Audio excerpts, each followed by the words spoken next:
20 mai 1993. Le plus gros scandale de corruption du foot français, l'affaire Tapie. Ce jour-là, le club de Olympique de Marseille affronte l'US Valenciennes dans un match de championnat. 6 jours plus tard, Marseille disputera la finale de la Ligue des Champions face au grand AC Milan à Munich. Bernard Tapie, personnage flamboyant du paysage français, homme d'affaires, patron de presse, ministre de la ville et figure mêlée à de nombreux scandales, dirige alors l'OM comme une franchise ultra ambitieuse, obsédé par la victoire et le prestige européen. Le président marseillais veut tout verrouiller. Pas de blessés, pas d'imprévus. Mais derrière cette stratégie, un projet hors jeu se met en place. La veille du match, 3 joueurs de Valenciennes, Jacques Gassman, Christophe Robert et Georges Burruchaga, reçoivent un appel de l'OM.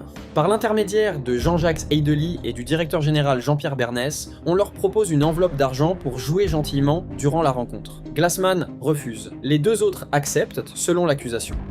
Le match, 0-1 pour Marseille, mais à la mi-temps, Gassman confie à son entraîneur que quelque chose ne va pas. On m'a proposé de ne pas jouer normalement. Une enveloppe est retrouvée dissimulée dans le jardin de la tente de Christophe Robert. Le 23 juin 1993, la Ligue nationale de football porte plainte. En septembre, l'UEFA exclut Marseille de la Ligue des Champions. La Fédération française de football retire le titre de champion de France à l'OM. Le procès s'ouvre à Valenciennes en mars 1995. Le 15 mai, jugement. Les condamnations: Bernard Tapie, 2 ans de prison dont 1 an ferme, puis en appel, 2 ans dont 8 mois ferme, 3 ans d'inéligibilité, Jean-Pierre Bernès, 2 ans avec sursis, Jean-Jacques Eidely, 1 an avec sursis, Christophe Robert en Georges Burruchaga, 6 mois avec sursis chacun.